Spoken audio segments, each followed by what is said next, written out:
I give the floor to the representative of United States. Thank you, Madam President, and thank you, Special Coordinator Mladenoff, for your briefing. The United States called this meeting today to talk about the dangerous and destructive activities of the terrorist organization Hamas in the Gaza Strip. You might think that the rest of the Security Council would join us in condemning a terrorist organization like Hamas. There shouldn't be any debate about this. But of course, because this attack involves Israel, the standard is different. The United States drafted a Security Council statement that would have condemned Hamas for launching rockets and endangering civilians. This should have been a no-brainer. You would think no one would want to side with Hamas when it comes to condemning rocket launches. But the statement was blocked. We called for a meeting under the agenda item, Threats to International Peace and Security Caused by Terrorist Acts. But again, we were blocked. Apparently, some council members did not think Hamas launching rockets qualified as terrorism. The United States begs to differ. We all know that certain actions in and around Gaza receive an enormous amount of attention, both here in the Security Council and throughout the international media. Strangely, other actions do not receive nearly the same attention that they deserve. One such action that calls out for attention and condemnation is what happened yesterday. The facts are clear. On May 29th, Hamas and an allied militant group fired at least 70 rockets and mortars from Gaza into Israel. This rocket attack was indiscriminate, aiming to cause as much civilian death and destruction as possible. There were several injuries, but thank goodness there were no deaths. But the mere fact that one of the rockets landed on a kindergarten playground is all the proof we need of the intentions of the terrorists. The horrifying damage that could have been done is unthinkable. Unlike some situations we deal with here in the Security Council, where guilty parties claim mistaken identity or lack of evidence of responsibility, this is clearly not the case. Hamas openly claims responsibility for this attack. They do so proudly. Their only regret is that the attack did not kill anyone. The Security Council has always been quick to pounce on Israel, regardless of the facts and the circumstances. I am very interested in how my colleagues respond when the attacks are directly against Israel. Attacks that are a clear escalation of violence. Attacks that take no steps whatsoever to protect against civilian casualties.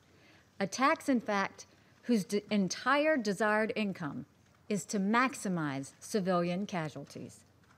There are a couple of major conclusions to be drawn from this disconnect.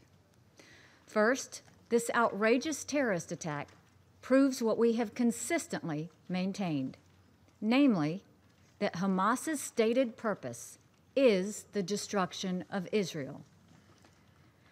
That is its purpose when it fires rockets into Israel. That is its purpose when it builds terror tunnels underneath Israeli territory. And that is its purpose when it orchestrates violent protests and riots at the boundary fence, calling for a march for return. All of these acts are indivisible parts of a single strategy. That strategy is to do as much damage as possible to Israel and to provoke a response in self-defense that will create international condemnation of Israeli actions. Second, Hamas's actions prove the falsehood of the idea that the people of Gaza require international protection. The people of Gaza do not need protection from an external source. The people of Gaza need protection from Hamas. It is the actions of Hamas that are putting Gazans in grave danger. Hamas's indiscriminate attacks against Israel inevitably bring a response. As I have asked my colleagues before, I will ask you again today, who among us would accept 70 rockets launched into your country. We all know the answer to that. No one would. The Palestinian people of Gaza are facing desperate humanitarian hardships. We want to help address their needs. We support Special Coordinator Mladenov's engagement to restart initiatives that could improve conditions in Gaza. But here again, we must look at the destructive actions of Hamas. In recent weeks, Hamas militants have repeatedly assaulted the Karim Shalom border crossing, the biggest lifeline of basic humanitarian goods into Gaza. In its attacks yesterday, Hamas rockets damaged 3 power lines, knocking out electric power to tens of thousands of Palestinians. These monstrous actions demonstrate complete disregard for the people of Gaza. Apparently, it is not enough for Hamas to incite military responses to its acts of terrorism. Hamas also feels compelled to increase the suffering of the people of Gaza. We note reports today that Hamas has unilaterally declared a ceasefire. We hope that that ceasefire holds and that there is no more rocket attacks. But the fact that Hamas can even declare a ceasefire is further confirmation of Hamas's responsibility for these attacks in the first place. When we consider the situation in Gaza, this is what the Security Council should address. It is outrageous for the Security Council to fail to condemn Hamas rocket attacks against Israeli civilians, while the Human Rights Council approves sending a team to investigate Israeli actions taken in self-defense. I urge the members of the Security Council to exercise at least as much scrutiny of the actions of the Hamas terrorist group as it does to Israel's legitimate right of self-defense. To allow Hamas to continue to get away with its terrorist acts and to somehow expect Israel to sit on its hands when it is attacked is the height of hypocrisy.